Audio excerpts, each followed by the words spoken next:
সারা দেশে হঠাৎ করেই আবার একটা বিশৃঙ্খল টাইপের অবস্থা। হঠাৎ করে এখানে আগুন, সেখানে বাসে আগুন, এখানে নির্বাচন কমিশনে আগুন, এই ধরনের ঘটনাগুলো ঘটতে শুরু করেছে।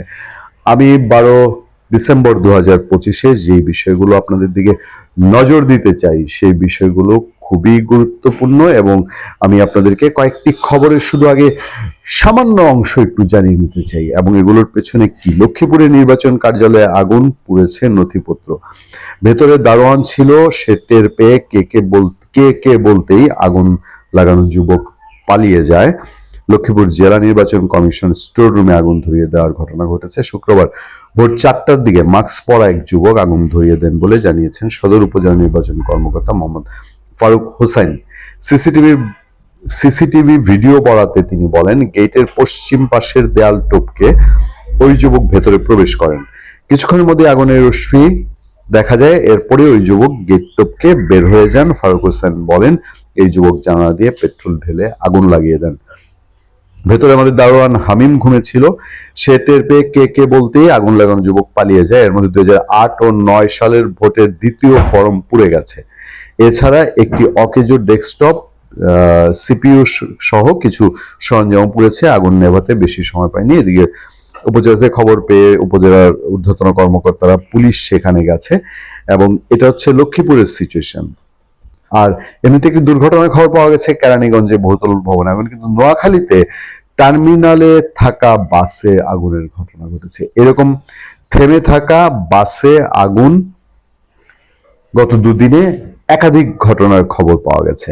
তফসিলের পরদিনই রক্ত ঝরল রাজপথে। ওসমান হাদি নির্বাচনের তফসিল ঘোষণা হয়েছে আর সঙ্গে সঙ্গে তার উপরে এই ভয়াবহ হামলা হয়েছে। এ নিয়ে স্তব্ধ রাজনৈতিক মহল এবং রাজনীতিতে যারা এবার ইলেকশন করছেন তাদের যারা অশারীরিক শক্তি, তাদের শত্রু বেশি, মানে অদৃশ্য শত্রু। সবাই সবাইকে চিনে, সবাই একসাথে মাঠে রাজনীতি করছে, হাসছে, দেখলে খুব মিষ্টি ব্যবহার, রাষ্ট্রীয় অনুষ্ঠানে যাচ্ছে, প্রধান উপদেষ্টা ডাকলে যাচ্ছে, প্রধান উপদেষ্টা গ্যাঞ্জামে পড়লেই তাদেরকে ডাকে, স্যুপ জুস খাওয়ায়।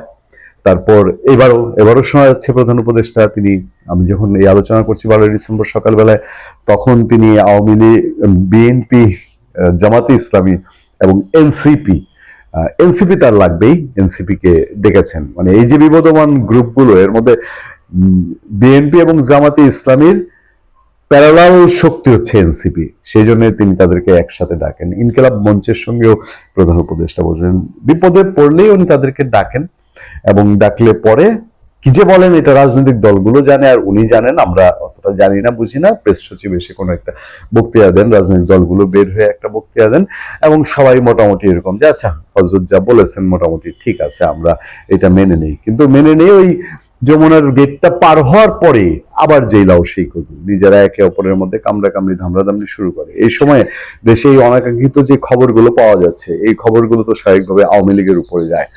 মানে এই রাজনৈতিক মহল যারা এই মিটিং টিটিং গুলো করে, তারা বলে যেগুলো আওয়ামী লীগ করছে বা আওয়ামী লীগের বিভিন্ন কর্মসূচির কথা ফিসফাস শোনা যায়। সকালবেলায় 12 ডিসেম্বর, লক্ষণ কি অন্য কিছু কিনা? ভালো থাকবেন, সুস্থ থাকবেন। আপনার সাথে আমি আতিক রহমান, পূর্ণিয়া।